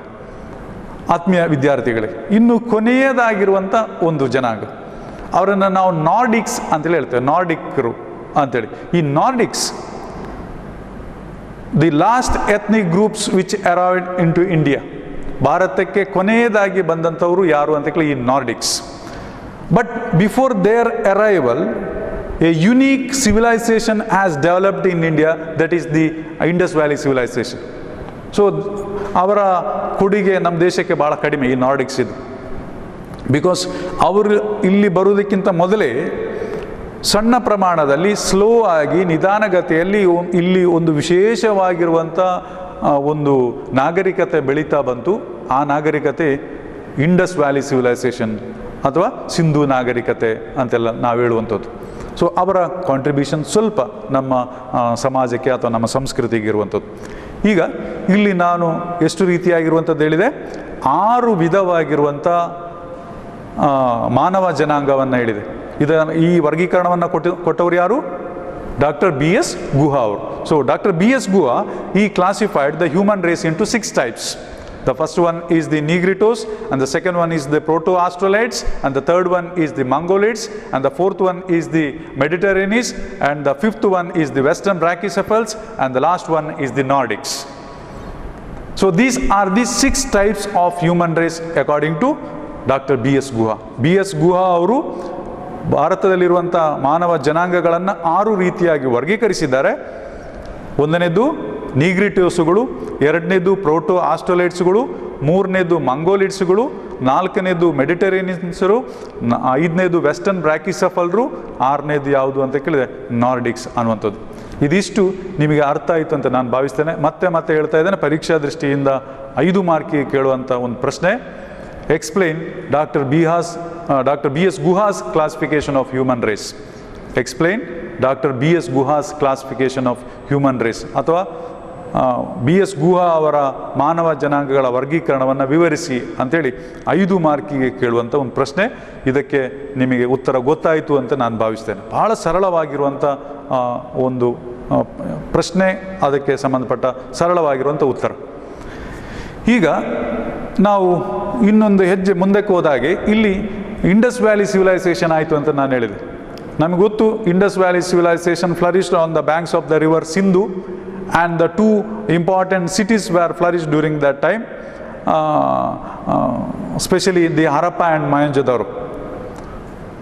2 ವಿಷಯಗಳು ಇಲ್ಲಿ ಪರೀಕ್ಷಾ ದೃಷ್ಟಿಯಿಂದ ಕೆಲವೊಮ್ಮೆ 1 ಮಾರ್ಕಿಗೆ ಕೇಳುವಂಥದ್ದು. ಒಂದು, ಯಾವ ನದಿ ದಡದಲ್ಲಿ ಸಿಂಧೂ ನಾಗರಿಕತೆ ಬೆಳೆದು ಬಂತು? ಅಲ್ಲೇ ಉತ್ತರ ಇದೆ, ಸಿಂಧೂ ನದಿಯ ದಡದಲ್ಲಿ. ಎರಡನೇದು, ಇಂಡೈರೆಕ್ಟ್ ಆಗಿ ಕೆಲವು ಪ್ರಶ್ನೆಗಳು ಕೇಳ್ತಾರೆ, which are the 2 ancient cities of India ಅಂತೇಳಿ. Which are the 2 ancient cities of India. ಭಾರತದ 2 ಪ್ರಾಚೀನ ನಗರಗಳು ಯಾವುದು ಅಂತೇಳಿ, ಅದು ಇಲ್ಲೇ ಬೆಳೆದು ಬಂದಿರುವಂಥದ್ದು, ಈ ನಾಗರಿಕತೆಯ ಸಂದರ್ಭದಲ್ಲೇ ಬೆಳೆದು ಬಂದಿರುವಂಥದ್ದು. ಆದ ಕಾರಣ ನಾವು ಯಾವುದನ್ನು ಬರಿಬೇಕು? Harappa and Mohenjodaro. Harappa and Mohenjodaro R the 2 ancient cities of India. ಭಾರತದ ಅತ್ಯಂತ ಪ್ರಾಚೀನವಾಗಿರುವಂಥ 2 ನಗರಗಳು ಹರಪ್ಪ ಮತ್ತು ಮೊಹೆಂಜೊದಾರೋ. ಈ ವಿಷಯಗಳ ಬಗ್ಗೆ ನೀವು ಸ್ವಲ್ಪ ಗಮನ ಕೊಡಬೇಕಾಗ್ತದೆ. ಇನ್ನು ನಾವಿಲ್ಲಿ ಅಧ್ಯಯನ ನಡೆಸಬೇಕಾಗಿರುವಂಥ ಇನ್ನೊಂದು ಅಂಶ ಯಾವುದಪ್ಪ ಅಂತ ಕೇಳಿದ್ರೆ ಆರ್ಯನೈಸೇಷನ್. ಆರ್ಯನೈಸೇಷನ್ ಅಂತೇಳಿ ಅಥವಾ ಆರ್ಯನೀಕರಣ ಅಂತೇಳಿ ಇದಕ್ಕೆ ಹೇಳ್ತೇವೆ. ಆರ್ಯನೀಕರಣ, ಕನ್ನಡದಲ್ಲಿ ಆರ್ಯನೀಕರಣ ಅಂತ ಹೇಳ್ತೇವೆ, ಅಥವಾ ಇಂಗ್ಲೀಷ್ನಲ್ಲಿ ಅದಕ್ಕೆ ಆರ್ಯನೈಸೇಷನ್ ಅಂತೇಳಿ ಹೇಳ್ತೇವೆ. ಏನು ಈ ಆರ್ಯನೈಸೇಷನ್? ಭಾಳ ಸರಳವಾಗಿರುವಂಥ ಒಂದು ಸಂಗತಿ ಇದು. It is a process of compelling Aryan culture on the original inhabitants of India. ಆರ್ಯನರ ಸಂಸ್ಕೃತಿಯನ್ನು ಬಲಾತ್ಕಾರವಾಗಿ ಸಂಘರ್ಷದ ಮುಖಾಂತರ ಭಾರತದ ಮೂಲ ನಿವಾಸಿಗಳ ಮೇಲೆ ಹೇರುವಂಥ ಒಂದು ಪ್ರಕ್ರಿಯೆ ಉಂಟಲ್ಲ, ಅದನ್ನೇ ನಾವು ಆರ್ಯನೀಕರಣ ಅಂತೇಳಿ ಹೇಳುವಂಥದ್ದು. ಆರ್ಯನೀಕರಣ ಅಂತ ಹೇಳಿದ್ರೆ it is the process of compelling Aryan culture on the Indian original inhabitants. ಇದಕ್ಕೋಸ್ಕರ ಭಾಳ ಸಂಘರ್ಷಗಳೆಲ್ಲ ನಡೀತು, ಬಹಳ ಸಂಘರ್ಷಗಳು ನಡೆಯಿತು. ಆರ್ಯನರ ಅನೇಕ ವಿಷಯಗಳನ್ನು ಇಲ್ಲಿದ್ದಂಥ ಸಾಮಾನ್ಯ ಜನರು ಅಂಗೀಕಾರ ಮಾಡದೆ, ಎಕ್ಸೆಪ್ಟ್ ಮಾಡದೆ ಹೋದರು. ಆ ಕಾರಣಕ್ಕೋಸ್ಕರ ಆರ್ಯನೀಕರಣ ಪ್ರಕ್ರಿಯೆ ನಮ್ಮಲ್ಲಿ ಭಾಳ ಸುಲಭವಾಗಿ ನಡೆದಿಲ್ಲ. ಆರ್ಯನೀಕರಣ ಪ್ರಕ್ರಿಯೆಗೆ ತುಂಬ ಚಾಲೆಂಜ್ಗಳು ಎದುರಿಸಬೇಕಾಗಿ ಬಂತು. ಯಾವುದೆಲ್ಲ ಅದನ್ನು ನಾವು ಇವತ್ತಿನ ತರಗತಿಯಲ್ಲಿ ಅಧ್ಯಯನ ನಡೆಸಬೇಕು. The major difficulties of Aryanisation process. The major difficulties of Aryanisation process ಅಂದರೆ ಆರ್ಯನೀಕರಣ ಪ್ರಕ್ರಿಯೆ ಆಗದೇ ಇರಲಿಕ್ಕೆ ಏನೆಲ್ಲ ಕಾರಣಗಳು. ಒಂದನೇ ಕಾರಣಗಳು, ಅವರಿಗೆ ಆದಂಥ ತೊಡಕುಗಳು. ಒಂದನೇ ತೊಡಕು ಯಾವುದಪ್ಪ ಅಂತ ಕೇಳಿ, ಆರ್ಯನೀಕರಣ ಪ್ರಕ್ರಿಯೆಯಲ್ಲಿ ನಡೆಯದೇ ಇರಲಿಕ್ಕೆ ಆರ್ಯನರು ಭಾಳ ದಬ್ಬಾಳಿಕೆ ಎಲ್ಲ ಮಾಡಿದರು. ಭಾರತದ ಮೂಲ ನಿವಾಸಿಗಳ ಮೇಲೆ ಬಹಳ ದಬ್ಬಾಳಿಕೆ ಮಾಡಿದರು, ಸಂಘರ್ಷಗಳಾಯಿತು, ಸಾಂಸ್ಕೃತಿಕವಾಗಿ ಬಹಳ ಸಂಘರ್ಷಗಳಾಯಿತು. ಆದರೆ ಬಲಾತ್ಕಾರವಾಗಿ ಯಾವುದನ್ನು ಹೇರಲಿಕ್ಕೆ ನಮ್ಮಲ್ಲಿ ಇದ್ದಂಥ ಅನೇಕರು ಬಿಡಲಿಲ್ಲ. ಆದ ಕಾರಣ ತುಂಬ ತೊಡಕುಗಳನ್ನು ಅವರು ಎದುರಿಸಬೇಕಾಗಿ ಬಂತು. ಈ ತೊಡಕುಗಳನ್ನು ಇವತ್ತಿನ ತರಗತಿಯಲ್ಲಿ ನಾವು ಅಧ್ಯಯನ ನಡೆಸಬೇಕು. The first difficulty of Aryanisation process is, ಒಂದನೇದು ಯಾವುದಪ್ಪ ಅಂತ ಕೇಳಿದ್ರೆ, the tribal group refuse to absorb. Tribal group refuse to absorb ಅಂತೇಳಿದ್ರೆ, ಕೆಲವು ಬುಡಕಟ್ಟು ಜನಾಂಗಕ್ಕೆ ಸೇರಿದಂಥ ಜನ ಈ ಆರ್ಯನೀಕರಣ ಪ್ರಕ್ರಿಯೆಯನ್ನು ನಿರಾಕರಿಸಿದರು ಸಂಪೂರ್ಣವಾಗಿ. ದೇ ರೆಫ್ಯೂಸ್ಡ್, ಅವರು ನಿರಾಕರಣೆ ಮಾಡಿದರು. ಆರ್ಯನೀಕರಣ ಪ್ರಕ್ರಿಯೆಯನ್ನು ನಮಗೆ ಒಪ್ಕೊಳ್ಳಿಕ್ಕೆ ಆಗೋದಿಲ್ಲ, because they are living in the hilly region or they are living in the forest. They totally refuse the Aryanisation process. ಆರ್ಯನೀಕರಣ ಪ್ರಕ್ರಿಯೆಯನ್ನೇ ಅವರು ನಿರಾಕರಿಸಿದ್ರು. ಯಾಕಂದರೆ ಅವರು ಇರುವಂಥದ್ದು ಎಲ್ಲೋ ಗುಡ್ಡಗಾಡು ಪ್ರದೇಶದಲ್ಲಿ, ಅಥವಾ ಯಾವುದೋ ಒಂದು ಪರ್ವತ ಪ್ರದೇಶದಲ್ಲಿ, ಅಥವಾ ಅರಣ್ಯ ಪ್ರದೇಶದಲ್ಲಿ. ಇಲ್ಲಿ ಇರುವಂಥ ಆರ್ಯನೀಕರಣ ಪ್ರಕ್ರಿಯೆಯನ್ನು ಅವರು ಒಪ್ಪಲಿಕ್ಕೆ ತಯಾರಾಗಲಿಲ್ಲ. Tribal people they refuse to absorb this process. ಈ ಪ್ರಕ್ರಿಯೆಯನ್ನು ಒಪ್ಕೊಳ್ಳಿಕ್ಕೆ ಅವರು ನಿರಾಕರಣೆ ಮಾಡಿದರು. ಇದು ಒಂದನೆಯ ತೊಡಕು. ಆರ್ಯನೀಕರಣ ಪ್ರಕ್ರಿಯೆ ನಮ್ಮಲ್ಲಿ ಆಗದೇ ಇರಲಿಕ್ಕೆ ಒಂದನೆಯ ಸಮಸ್ಯೆ ಆದದ್ದಿದು. ಬುಡಕಟ್ಟು ಜನಾಂಗದವರು ಏನು ಮಾಡಿದರು ಅಂತ ಕೇಳಿದರೆ, ಅವರೆಲ್ಲ ಬದುಕುವಂಥದ್ದು ನಮ್ಗೆ ಗೊತ್ತು, ಅರಣ್ಯದಲ್ಲಿ ಅಥವಾ ಪರ್ವತ ಪ್ರದೇಶಗಳಲ್ಲಿ. ಅವ್ರೇನು ಮಾಡಿದರು ಅಂತ ಕೇಳಿದ್ರೆ, ಸಂಪೂರ್ಣವಾಗಿ ಈ ಪ್ರಕ್ರಿಯೆಯನ್ನು ಅವರು ನಿರಾಕರಿಸಿದರು. ಅವರು ಅದನ್ನು ಅಂಗೀಕಾರ ಮಾಡಲಿಕ್ಕೆ, ಎಕ್ಸೆಪ್ಟ್ ಮಾಡಿಕೊಳ್ಳಲಿಕ್ಕೆ, ಒಪ್ಕೊಳ್ಳಲಿಕ್ಕೆ ಅವ್ರು ಕೇಳಲೇ ಇಲ್ಲ. ಈ ಕಾರಣಕ್ಕೋಸ್ಕರ ಈ ಒಂದು ಸಮಸ್ಯೆಯನ್ನು ಆರ್ಯನೀಕರಣ ಪ್ರಕ್ರಿಯೆ ಫೇಸ್ ಮಾಡಬೇಕಾಗಿ ಬಂತು. ಎರಡನೇದು ಏನು ಅಂತ ಕೇಳಿದರೆ, the special problems posed by the strong ethnic groups. Special problems posed by the special ಅಥವಾ ಸ್ಟ್ರಾಂಗ್ ಎಥ್ನಿಕ್ ಗ್ರೂಪ್ ಅಂತೇಳಿ. Special problem posed by the strong ethnic group ಅಂತೇಳಿದರೆ, ನಮ್ಮಲ್ಲಿದ್ದಂಥ ಕೆಲವು ಬಲಿಷ್ಠ ಜಾತಿಗಳು ಅಥವಾ ಪ್ರಬಲ ಜಾತಿಗಳು ಕೂಡ ಇದಕ್ಕೆ ವಿರೋಧವನ್ನು ವ್ಯಕ್ತಪಡಿಸಿದರು. ಪ್ರಬಲ ಜಾತಿಗಳು ಅವರು ಅನೇಕ ಸಮಸ್ಯೆಗಳನ್ನು ತಂದೊಡ್ಡಿದರು. ಈಗ ನಮ್ಮಲ್ಲಿ ನಮ್ಮ ಕರ್ನಾಟಕದಲ್ಲಿ ಆಗಿದ್ದರೆ ಒಕ್ಕಲಿಗರು ಮತ್ತು ಲಿಂಗಾಯತರು, ಅದೇ ನೀವು ಕೇರಳಕ್ಕೆ ಹೋದರೆ ನಾಯರುಗಳು, ಅಥವಾ ನೀವು ಆಂಧ್ರಕ್ಕೆ ಹೋದರೆ ರೆಡ್ಡಿಗಳು, ಅಥವಾ ನೀವು ಮಹಾರಾಷ್ಟ್ರಕ್ಕೆ ಹೋದರೆ ಮರಾಠಿಗಳು. ಇವರೆಲ್ಲ ಆಯಾ ರಾಜ್ಯದ ಪ್ರಬಲ ವರ್ಗದವರು. ಈ ಪ್ರಬಲ ವರ್ಗದವರು ಏನು ಮಾಡಿದರು ಅಂತ ಹೇಳಿದ್ರೆ, ಆರ್ಯನೀಕರಣ ಪ್ರಕ್ರಿಯೆಯನ್ನು ವಿರೋಧಿಸಿದರು. ಈ ಪ್ರಬಲ ಜಾತಿಗಳು ಅವರಿಗೆ ಅವರದೇ ಆದಂಥ ಒಂದು ಘನತೆ, ಅವರಿಗೆ ಅವರದೇ ಆದಂಥ ರಾಜಕೀಯ ಬೆಂಬಲ, ಅವರಿಗೆ ಅವರದೇ ಆದಂಥ ನ್ಯೂಮೆರಿಕಲ್ ಸ್ಟ್ರೆಂತ್ ಎಲ್ಲ ಇರುವ ಕಾರಣ ಅವರು ವಿರೋಧಿಸಿದರೆ ಅದೊಂದು ನಿಜವಾಗಿರುವಂಥ ವಿರೋಧವೇ ಆಗಿರ್ತದೆ. ಸೊ ಇಲ್ಲಿ ಕೂಡ ಈ ಆರ್ಯನೀಕರಣ ಪ್ರಕ್ರಿಯೆ ಆದಂಥ ಸಂದರ್ಭದಲ್ಲಿಯೂ ಕೂಡ ಪ್ರಬಲ ಜಾತಿಗಳು ಏನು ಮಾಡಿದರು ಅಂತ ಕೇಳಿ ಈ ಆರ್ಯನೀಕರಣ ಪ್ರಕ್ರಿಯೆಯನ್ನು ವಿರೋಧಿಸಿದರು. ಒಂದನೇದು ಯಾವುದು? Tribal group refuse to absorb, ಅಂದರೆ ಬುಡಕಟ್ಟು ಜನಾಂಗದವರು ನಿರಾಕರಣೆ ಮಾಡಿದರು. ಎರಡನೇದು special problem posed by the strong ethnic groups, ಅಂದರೆ ಪ್ರಬಲ ಜಾತಿಗಳು ಕೂಡ ಏನು ಮಾಡಿದರು ಅಂತ ಕೇಳಿದ್ರೆ, ಈಗ ರೆಡ್ಡಿಗಳಾಗಿರ್ಬೋದು, ನಾಯರ್ಗಳಾಗಿರ್ಬೋದು, ಮರಾಠಿಗಳಾಗಿರ್ಬೋದು, ಇವರೆಲ್ಲ ಈ ಆರ್ಯನೀಕರಣ ಪ್ರಕ್ರಿಯೆಯನ್ನು ವಿರೋಧಿಸಿದರು. ಸೊ ಎರಡನೇ ತೊಂದರೆ ಆಯ್ತು ಅದು. ಮೂರನೇ ಡಿಫಿಕಲ್ಟಿ, ಆರ್ಯನೈಸೇಷನ್ಗೆ ಮೂರನೇ ಡಿಫಿಕಲ್ಟಿ ಏನು ಅಂತ ಹೇಳಿದ್ರೆ ಲೇಟರ್ ವೇವ್ಸ್ ಆಫ್ ಇಮಿಗ್ರೆಂಟ್ಸ್. ಅಂದರೆ ಭಾರತಕ್ಕೆ ಮತ್ತೆ ಬಂದಂಥ ಅನೇಕರು ಇದ್ದಾರೆ. ಯಾರು ಅಂತ ಕೇಳಿದ್ರೆ the Kushanas, the Huns or the Parthians, ಇವರೆಲ್ಲ ಏನು ಮಾಡಿದರು ಅಂತ ಕೇಳಿದ್ರೆ ಇದನ್ನು ವಿರೋಧಿಸಲಿಕ್ಕೆ ಸ್ಟಾರ್ಟ್ ಮಾಡಿದರು, ಈ ಆರ್ಯನೀಕರಣ ಪ್ರಕ್ರಿಯೆಯನ್ನು ವಿರೋಧಿಸಲಿಕ್ಕೆ ಸ್ಟಾರ್ಟ್ ಮಾಡಿದರು. ಭಾರತವನ್ನು ಆಳಲಿಕ್ಕೆ ಮತ್ತೆ ಬಂದಂಥ ಕುಶಾನರಾಗಿರ್ಬೋದು, ಇವರೆಲ್ಲ ಏನು ಮಾಡಲಿಕ್ಕೆ ಸ್ಟಾರ್ಟ್ ಮಾಡಿದರು ಅಂತಲೇ ಈ ಒಂದು ಪ್ರಕ್ರಿಯೆಯನ್ನು ವಿರೋಧ ಮಾಡಲಿಕ್ಕೆ ಪ್ರಾರಂಭ ಮಾಡಿದರು. ಈ ಮೂರು ಕಾರಣಗಳಿಂದಾಗಿ ಆರ್ಯನೀಕರಣ ಪ್ರಕ್ರಿಯೆ ನಮ್ಮಲ್ಲಿ ನಡೀಲೇ ಇಲ್ಲ. ಸೊ ಆರ್ಯನೀಕರಣ ಪ್ರಕ್ರಿಯೆ ಆಗದೇ ಇರಲಿಕ್ಕೆ ನಡೀತು, ಆದರೆ ಅದು ಸ್ಲೋ ಆಗಿ ನಡೀತು. ತುಂಬ ಸಮಸ್ಯೆಗಳನ್ನು ಅವರು ಎದುರಿಸಬೇಕಾಗಿ ಬಂತು. ಅಲ್ಲಿ ಅವರಿಗೆ ಎದುರಾದಂಥ ತೊಡಕುಗಳು, ಈ ಆರ್ಯನೀಕರಣ ಪ್ರಕ್ರಿಯೆ ನಮ್ಮಲ್ಲಿ ನಡೆಯುವಾಗ ಅವರು ಫೇಸ್ ಮಾಡಿದಂಥ ಕೆಲವು problems, the major difficulties of Aryanisation process. These three are the major difficulties of Aryanisation process. The first one is the first one, the tribal group refused to absorb, and the second one is the special problem posed by the special or strong ethnic group, and the third one is the later waves of immigrants. So these three are the difficulties faced by the Aryans. ಆರ್ಯನರು ಆರ್ಯನೀಕರಣ ಪ್ರಕ್ರಿಯೆ ಮಾಡಲಿಕ್ಕೆ ಬಂದಾಗ ಅವರು face ಮಾಡಿದಂಥ ಮೂರು ಸಮಸ್ಯೆಗಳು ಇವುಗಳು. ಇನ್ನು ನಾವು ಕಲಿಬೇಕಾಗಿರುವಂಥದ್ದು ಡೆವಲಪ್ಮೆಂಟ್ ಆಫ್ ದಿ ರಿಲಿಜಿಯೋ-ಫಿಲಾಸಫಿಕಲ್ ಲಿಟ್ರೇಚರ್. ಅಂದರೆ ಇಲ್ಲಿ ಕೆಲವು ಧರ್ಮಗಳ ಬಗ್ಗೆ ನಾವು ಅಧ್ಯಯನ ನಡೆಸಬೇಕು. ಭಾಳ ಸಂಕ್ಷಿಪ್ತವಾಗಿ ಕೆಲವು ವಿಷಯಗಳನ್ನು ಇಲ್ಲಿ ತಿಳ್ಕೊಳ್ಬೇಕಾಗಿದೆ. ಮೊದಲಿಗೆ ನಾವು ಕಲಿಬೇಕಾಗಿರುವಂಥದ್ದು about the Hindu religion, Hindu ಧರ್ಮ. ನಮ್ಗೆ ಗೊತ್ತು, ಹಿಂದೂ ಧರ್ಮ is often called as the ವೈದಿಕ ಧರ್ಮ ಆರ್ ವೇದಾಂತ ಧರ್ಮ ಆರ್ ಸನಾತನ ಧರ್ಮ. ಇದಕ್ಕೆಲ್ಲ ಭಾಳ ಹೆಸರುಗಳಿದೆ. ಆ್ಯಂಡ್ ಇದಕ್ಕೆ ಯಾಕೆ ಸನಾತನ ಧರ್ಮ ಅಂತೇಳಿ ಹೇಳ್ತಾರೆ ಅಂತ ಹೇಳಿ, ಇದು ಬಹಳ ಪುರಾತನವಾಗಿರುವಂಥ ಧರ್ಮ. Nobody nose who started and when it was started. ಯಾರು ಇದನ್ನು ಪ್ರಾರಂಭ ಮಾಡಿದ್ರು, ಯಾವಾಗ ಇದನ್ನು ಪ್ರಾರಂಭ ಮಾಡಿದ್ರು ಅನ್ನುವಂಥದ್ದು ಕೂಡ ನಮ್ಗೆ ಗೊತ್ತಿಲ್ಲ. ಅಷ್ಟು ಸನಾತನವಾಗಿರುವಂಥ ಧರ್ಮ. ನಂತರ ಹಿಂದೂ ಧರ್ಮವನ್ನು ಧರ್ಮವಾಗಿ ಕಾಣೋದಿಲ್ಲ, it is the way of life, ನಮ್ಮ ಜೀವನ ವಿಧಾನವಾಗಿದೆ, ನಮ್ಮ ಜೀವನ ಮಾರ್ಗ ಆಗಿದೆ ಹಿಂದೂ ಧರ್ಮ. ಅದೊಂದು ಧರ್ಮ ಅಂತಲೇ ಹೇಳೋದಕ್ಕಿಂತ ಅದು ನಮ್ಮ ಜೀವನ ವಿಧಾನ ಆಗಿದೆ ಅಂತಲೇ ಹೇಳುವಂಥದ್ದೇ ಒಳ್ಳೆಯದು. ಸೊ ಹಿಂದೂ ಧರ್ಮದ ಬಗ್ಗೆ, ಹಿಂದೂ ಧರ್ಮದಲ್ಲಿ Bhagavad Gita is considered as the holy book. Even Ramayana, the two great epic called Ramayana and Mahabharata is also called as the holy. ರಾಮಾಯಣವನ್ನು ಮಹಾಭಾರತ, ಎರಡು ಮಹಾಕಾವ್ಯಗಳಾಗಿರುವಂಥ ರಾಮಾಯಣ ಮತ್ತು ಮಹಾಭಾರತವನ್ನು ಕೂಡ ಒಂದು ಪವಿತ್ರವಾಗಿ ಇಲ್ಲಿ ತೆಗೆದುಕೊಳ್ಳಲಾಗಿದೆ. ಭಗವದ್ಗೀತೆಯನ್ನು ಕೂಡ ಒಂದು ಪವಿತ್ರವಾಗಿರುವಂಥ ಪುಸ್ತಕವನ್ನಾಗಿ ಕನ್ಸಿಡರ್ ಮಾಡಲಾಗಿದೆ. And we find different cults in Hinduism. ಹಿಂದೂ ಧರ್ಮದಲ್ಲಿ ತುಂಬ ಕಲ್ಟ್ಗಳು, ತುಂಬ ಪಂಥಗಳಿರುವುದನ್ನು ನಾವು ನೋಡ್ತೇವೆ. Shaiva cult or Ayyappa cult or the Vishnu cult, ಹಾಗೆ ಬೇರೆ ಬೇರೆ ಕಲ್ಟ್ಗಳ ಬೇರೆ ಬೇರೆ ಪಂಥದವರು ಇರುವುದನ್ನು ನಾವು ಕಾಣ್ತೇವೆ.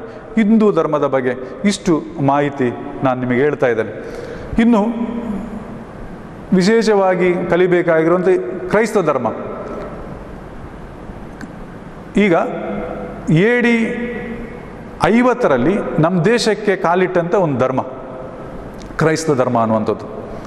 ವಿಶೇಷವಾಗಿ ಇಲ್ಲಿ ಸೈಂಟ್ ಬರ್ತಲೋಮಿಯಾ ಮತ್ತು saint Thomas they introduce Christianity to India. ಭಾರತಕ್ಕೆ ಕ್ರೈಸ್ತ ಧರ್ಮವನ್ನು ಪರಿಚಯ ಮಾಡಿದ್ದು ಸೈಂಟ್ ಬರ್ತಲೋಮಿಯಾ ಮತ್ತು ಸೈಂಟ್ ಥಾಮಸ್. ಇದು ಪರೀಕ್ಷೆಗೆ 1 ಮಾರ್ಕಿಗೆ ಕೇಳುವಂಥ ಪ್ರಶ್ನೆ. ಕ್ರೈಸ್ತ ಧರ್ಮವನ್ನು ಭಾರತಕ್ಕೆ ಪರಿಚಯಿಸಿದ್ದು ಯಾರು? ಅಲ್ಲಿ ಹಿಂದೂ ಧರ್ಮದಲ್ಲಿ ಕೂಡ ಒಂದನ್ನು ಕೇಳ್ತಾರೆ, which are the 2 great epics of India. ಭಾರತದ 2 ಮಹಾಪುರಾಣಗಳು ಯಾವುದು ಅಂತೇಳಿ ಕೇಳ್ಬೋದು. ಇಲ್ಲಿ ಹೂ ಇಂಟ್ರಡ್ಯೂಸ್ ಕ್ರಿಶ್ಚಿಯಾನಿಟಿ ಟು ಇಂಡಿಯಾ ಅಂತೇಳಿ ಕೇಳ್ತಾರೆ. ಯಾರು? ಸೈಂಟ್ ಬರ್ತಲೋಮಿಯಾ ಮತ್ತು ಸೈಂಟ್ ಥಾಮಸ್. ಸೈಂಟ್ ಬರ್ತಲೋಮಿಯಾ ಮತ್ತು ಸೈಂಟ್ ಥಾಮಸ್ ಇವರು ಏನು ಮಾಡಿದ್ದಾರೆ ಅಂತ ಕೇಳಿದರೆ ಕ್ರೈಸ್ತ ಧರ್ಮವನ್ನು ಭಾರತದಲ್ಲಿ ಪರಿಚಯ ಮಾಡಿದ್ದಾರೆ. ಸೊ ಭಾರತದಲ್ಲಿ ಕ್ರೈಸ್ತ ಧರ್ಮವನ್ನು ಪರಿಚಯ ಮಾಡಿದ್ದು ಸೈಂಟ್ ಬರ್ತಲೋಮಿಯಾ ಮತ್ತು ಸೈಂಟ್ ಥಾಮಸ್. ಈಗ ಕ್ರೈಸ್ತ ಧರ್ಮದಲ್ಲಿ ನಾವು 2 ಪಂಥಗಳನ್ನು ಕಾಣ್ತೇವೆ, 2 ಸೆಕ್ಸ್ಗಳನ್ನು ಕಾಣ್ತೇವೆ. there are two sects, which are the Protestants and the Catholics. Protestants and the Catholics. ಪ್ರೊಟೆಸ್ಟೆಂಟರು ಮತ್ತು ಕ್ಯಾಥಲಿಕ್ಸ್ ಅನ್ನುವಂಥ ಎರಡು ಸಮುದಾಯವನ್ನು ಅಥವಾ ಎರಡು ಪಂಥವನ್ನು, ಎರಡು ವರ್ಗೀಕರಣವನ್ನು ನಾವು ಕ್ರೈಸ್ತ ಧರ್ಮದಲ್ಲಿ ಕಾಣ್ತೇವೆ. ಯಾವುದೆಲ್ಲ? Protestants and the Catholics. ಇದು ಅಬೌಟ್ ದಿ ಕ್ರಿಶ್ಚಿಯನ್ ರಿಲಿಜನ್. ಇನ್ನು ಇಸ್ಲಾಂ ಧರ್ಮಕ್ಕೆ ಬಂದಾಗೆ, Islam religion came to India as by a peaceful method. Islam religion came to India by a peaceful method, often with the encouragement of Hindu rulers. ನಮಗೆಲ್ಲರಿಗೂ ಗೊತ್ತಿದೆ, ಮಧ್ಯ ಭಾರತದಲ್ಲಿ, ಮಧ್ಯ ಆ ಯುಗದಲ್ಲಿ, ಮಿಡ್ಲ್ ಏಜಿನಲ್ಲಿ ಭಾರತಕ್ಕೆ ಒಂದು ಧರ್ಮ ಪ್ರವೇಶ ಆಯಿತು. ಅದು ಯಾವುದು ಅಂತ ಕೇಳಿ, ಮೊದಲಿಗೆ ಅದು ಒಂದು ಶಾಂತಿಯ ವಿಧಾನದ ಮುಖಾಂತರ ಭಾಳ ಪೀಸ್ಫುಲ್ ಮೆಥಡ್ನಲ್ಲಿ ಭಾರತಕ್ಕೆ ಬಂತು. ಆದರೆ ಭಾರತಕ್ಕೆ ಈ ಒಂದು ಧರ್ಮ ಬರಲಿಕ್ಕೆ ಕಾರಣ ಯಾರು ಅಂತ ಕೇಳಿದರೆ, ಭಾರತದಲ್ಲಿದ್ದಂಥ ಹಿಂದೂ ರೂಲರ್ಸ್, ಹಿಂದೂ ಸಮುದಾಯಕ್ಕೆ ಸೇರಿದಂಥ ರಾಜರ ಎನ್ಕರೇಜ್ಮೆಂಟ್ನಿಂದಾಗಿ, ಅವರ ಪ್ರೋತ್ಸಾಹದಿಂದಾಗಿ ಈ ಧರ್ಮ, ಈ ಇಸ್ಲಾಂ ಧರ್ಮ ಭಾರತಕ್ಕೆ ಬಂತು ಅನ್ನುವಂಥದ್ದನ್ನು ನಾವು ಅಧ್ಯಯನ ನಡೆಸಬೇಕಾಗಿದೆ. It came to India by a peaceful method, often with the encouragement of the Hindu ruler ಅನ್ನುವಂಥದ್ದನ್ನು ನಾವಿಲ್ಲಿ ತಿಳ್ಕೊಳ್ಬೇಕಾಗ್ತದೆ. ಈಗ ಇಲ್ಲಿಯೂ ಕೂಡ ಎರಡು ಪಂಥಗಳಿದೆ. ಕ್ರೈಸ್ತ ಧರ್ಮದಲ್ಲಿ ಪ್ರೊಟೆಸ್ಟೆಂಟ್ಸ್ ಮತ್ತು ಕ್ಯಾಥಲಿಕ್ಸ್ ಇರುವ ಹಾಗೆ ಈ ಇಸ್ಲಾಂ ಧರ್ಮದಲ್ಲಿಯೂ ಕೂಡ ಎರಡು ಪಂಥಗಳಿದೆ. ಯಾವುದೆಲ್ಲ ಅಂತ ಕೇಳಿದ್ರೆ, ಒಂದು ಸುನ್ನಿ, ಎರಡನೇದು ಶಿಯಾಸ್. ಸುನ್ನಿ and ಶಿಯಾಸ್ R the two sects of Islam religion. ಇಲ್ಲಿ ನಿಮಗೊಂದು ಪ್ರಶ್ನೆ ಕೇಳ್ಬೋದು, which are the two sects of Islam religion ಅಂತೇಳಿ. ಇಸ್ಲಾಂ ಧರ್ಮದ ಎರಡು ಪಂಥಗಳು ಯಾವುದು ಅಂತೇಳಿ, ಸುನ್ನೀಸ್ ಮತ್ತು ಶಿಯಾಸ್. ಇದು ಬಹಳ ಸುಲಭವಾಗಿರುವಂಥ, ಸುಲಭವಾಗಿ ಅಂಕಗಳನ್ನು ಗಳಿಸಲಿಕ್ಕೆ ಆಗುವಂಥ ಕೆಲವು ವಿಷಯಗಳು. ಈಗ ಇಲ್ಲಿ ಈ ಮೂರು ಧರ್ಮಕ್ಕೆ ಸಂಬಂಧಪಟ್ಟಾಗಿ ಒಂದೊಂದು ಮಾರ್ಕಿಗೆ ಕೇಳುವಂಥ ಪ್ರಶ್ನೆಗಳೇ ಹೆಚ್ಚಾಗಿ ಬರುವಂಥದ್ದು. ಹಿಂದೂ ಧರ್ಮಕ್ಕೆ ಸೇರಿದ ಹಾಗೆ which are the two great epics of India ಅಂತೇಳಿ ಕೇಳ್ಬೋದು. ಯಾವುದೆಲ್ಲ? ರಾಮಾಯಣ ಆ್ಯಂಡ್ ಮಹಾಭಾರತ. ಕ್ರೈಸ್ತ ಧರ್ಮಕ್ಕೆ ಸೇರಿದಾಗ ಎರಡು ಪ್ರಶ್ನೆಗಳನ್ನು ಕೇಳಲಿಕ್ಕೆ ಚಾನ್ಸಸ್ ಇದೆ. ಹೂ ಇಂಟ್ರಡ್ಯೂಸ್ ಕ್ರಿಶ್ಚಿಯಾನಿಟಿ ಟು ಇಂಡಿಯಾ, ಅಥವಾ which are the two sects of Christianity ಅಂತ ಕೇಳ್ಬೋದು. ಆದರೆ ಇಸ್ಲಾಂ ಧರ್ಮಕ್ಕೆ ಸಂಬಂಧಪಟ್ಟಾಗಿ ಒಂದು ಪ್ರಶ್ನೆ ಕೇಳ್ಬೋದು, which are the two sects of Islam religion. ಯಾವುದೆಲ್ಲ? ಸುನ್ನೀಸ್ ಮತ್ತು ಶಿಯಾಸ್. ಇದಿಷ್ಟು ಆ ಕೆಲವು ಧರ್ಮಗಳಿಗೆ ಸಂಬಂಧಪಟ್ಟ ಹಾಗೆ ಇರುವಂಥ ಕೆಲವು ಮಾಹಿತಿಗಳು. ಅಲ್ಲಿ ಕ್ರೈಸ್ತರಲ್ಲಿ ಆಗಿದರೆ Bible is treated as the holy book. Here Quran is treated as the holy book. ಇಲ್ಲಿ ಕುರಾನನ್ನು ಒಂದು ಪವಿತ್ರವಾದಂಥ ಗ್ರಂಥವಾಗಿ ಕನ್ಸಿಡರ್ ಮಾಡಿದರೆ, ಅಲ್ಲಿ ಕ್ರೈಸ್ತರಲ್ಲಿ ಆದರೆ ಬೈಬಲನ್ನು ಒಂದು ಹೋಲಿ ಬುಕ್ ಆಗಿ ಅಥವಾ ಒಂದು ಪವಿತ್ರವಾಗಿರುವಂಥ ಒಂದು ಪುಸ್ತಕವಾಗಿ ಅವರು ಕನ್ಸಿಡರ್ ಮಾಡಿದ್ದಾರೆ. ಇದಿಷ್ಟು ಆ ವಿಷಯಗಳಿಗೆ ಸಂಬಂಧಪಟ್ಟ ಹಾಗೆ. ಇನ್ನು ಇಲ್ಲಿ ನಾವು ಕಲಿಬೇಕಾಗಿರುವಂಥ ಬಹಳ ಪ್ರಮುಖವಾಗಿರುವಂಥ ಒಂದು ವಿಷಯ ಯಾವುದು ಅಂತ ಕೇಳಿದರೆ, unity and diversity in India. ಭಾರತದಲ್ಲಿ ಏಕತೆ ಮತ್ತು ವೈವಿಧ್ಯತೆ ಅಥವಾ ವಿವಿಧತೆ, ಇದು ಪರೀಕ್ಷಾ ದೃಷ್ಟಿಯಿಂದ ಎರಡು ಕಾನ್ಸೆಪ್ಟ್ಗಳು ಕೂಡ 5 ಮಾರ್ಕಿಗೆ ಕೇಳ್ತಾರೆ. Explain the nature of Indian diversity ಅಂತ ಕೇಳ್ಬೋದು, ಅಥವಾ explain the different faces or facets of Indian unity ಅಂತೇಳಿ ಕೇಳ್ಬೋದು. ಭಾರತದ ವೈವಿಧ್ಯತೆಯನ್ನು ಕೇಳ್ಬೋದು, ಭಾರತದ ಏಕತೆಯನ್ನು ಕೂಡ ಇಲ್ಲಿ ಕೇಳ್ಬೋದು. ಏನು ಈ ಏಕತೆ, ಏನು ಈ ವೈವಿಧ್ಯತೆ? ಹೆಸರೇ ಸೂಚಿಸುವ ಹಾಗೆ ಏಕತೆ ಅಂತೇಳಿದರೆ, unity means oneness or a sense of weness. Unity, ಏಕತೆ, ಅದು ಹೆಸರೇ ಸೂಚಿಸುವ ಹಾಗೆ ಯೂನಿಟಿ ಮೀನ್ಸ್ ಒನ್ನೆಸ್, ನಾವೆಲ್ಲ ಒಂದೇ ಅಂತೇಳಿ ಹೇಳುವಂಥದ್ದು. ಆ ಒಂದು ಭಾವನೆ ಇದೆಯಲ್ಲ, ಅದನ್ನೇ ನಾವು ಯೂನಿಟಿ ಅಂತೇಳಿ ಹೇಳುವಂಥದ್ದು. ಅಥವಾ ಇನ್ನೊಂದು ವಿಷಯವನ್ನು ಕೂಡ ಕೊಟ್ಟಿದ್ದಾರೆ, ಎ ಸೆನ್ಸ್ ಆಫ್ ವೀನೆಸ್, ನಾವು ನಮ್ಮವರು ಅನ್ನುವಂಥ ಭಾವನೆ, ಅದನ್ನು ನಾವು ಯೂನಿಟಿ ಅಂತ ಹೇಳ್ತೇವೆ. ಆದ ಕಾರಣ unity means weness or a sense of weness or unity means oneness. ನಾವೆಲ್ಲ ಒಂದೇ ಅನ್ನುವಂಥ ಭಾವನೆ ಅಥವಾ ನಾವು ನಮ್ಮವರು ಅನ್ನುವಂಥ ಭಾವನೆ, ಇದನ್ನೆಲ್ಲ ನಾವು ಯೂನಿಟಿ ಅಂತೇಳಿ ಹೇಳ್ತೇವೆ, ಏಕತೆ ಅಂತೇಳಿ ಹೇಳ್ತೇವೆ. ಭಾರತದಲ್ಲಿ ಇದಿದೆ, ಏಕತೆ ಇದೆ. ಎಷ್ಟೇ ವೈವಿಧ್ಯತೆಗಳಿದ್ದರೂ ಕೂಡ ಅದರ ನಡುವೆ ಏಕತೆ ಇದೆ. ನಾವೆಲ್ಲ ಒಂದೇ ಅನ್ನುವಂಥ ಭಾವನೆ ನಮಗಿದೆ, ಅಥವಾ ಅವರು ನಮ್ಮವರು ಅನ್ನುವಂಥ ಭಾವನೆ ನಮಗಿದೆ. We feeling, a sense of we feeling is also called as unity. What is unity ಅಂತ ಕೇಳಿದರೆ, ಎ ಸೆನ್ಸ್ ಆಫ್ ವೀನೆಸ್. ಅಥವಾ ವಾಟ್ ಈಸ್ ಯೂನಿಟಿ ಅಂತ ಕೇಳಿದ್ರೆ ಎ ಸೆನ್ಸ್ ಆಫ್ ಒನ್ನೆಸ್, ನಾವೆಲ್ಲ ಒಂದೇ ಅನ್ನುವಂಥ ಭಾವನೆ. ಅವರೆಲ್ಲ ನಮ್ಮವರು ಅನ್ನುವಂಥ ಭಾವನೆ, ವೀನೆಸ್, ನಾವು ನಮ್ಮವರು ಅನ್ನುವಂಥ ಭಾವನೆ. ಇದನ್ನು ನಾವು ಯೂನಿಟಿ ಅಂತೇಳಿ ಕರಿತೇವೆ. ಆವಾಗ ನೀವು ಕೇಳ್ಬೋದು ಡೈವರ್ಸಿಟಿ ಅಂತೇಳಿ ಹೇಳಿದರೆ ಏನು? What is diversity? ಡೈವರ್ಸಿಟಿ ಅಂತ ಹೇಳಿದರೆ ವಿವಿಧತೆ ಅಂತೇಳಿದರೆ ಏನು? ಅಲ್ಲಿ ಆ ಪದವೇ ಸೂಚಿಸ್ತದೆ. ಡೈವರ್ಸಿಟಿ ಅಂತೇಳಿದರೆ ಡಿಫ್ರೆನ್ಸಸ್, ವ್ಯತ್ಯಾಸಗಳು, ವಿವಿಧತೆ ಅನ್ನು ನಾವಲ್ಲಿ ಕಾಣ್ತೇವೆ. ಈಗ ಒಂದನೇದನ್ನು ತೆಗೆದುಕೊಳ್ಳೋಣ, ಯಾವುದಾದ್ರೂ ಒಂದು ಯೂನಿಟಿಯನ್ನು ಅಥವಾ ಡೈವರ್ಸಿಟಿ. ಮೊದಲಿಗೆ ಡೈವರ್ಸಿಟಿಯನ್ನು ತಗೊಳ್ಳೋಣ.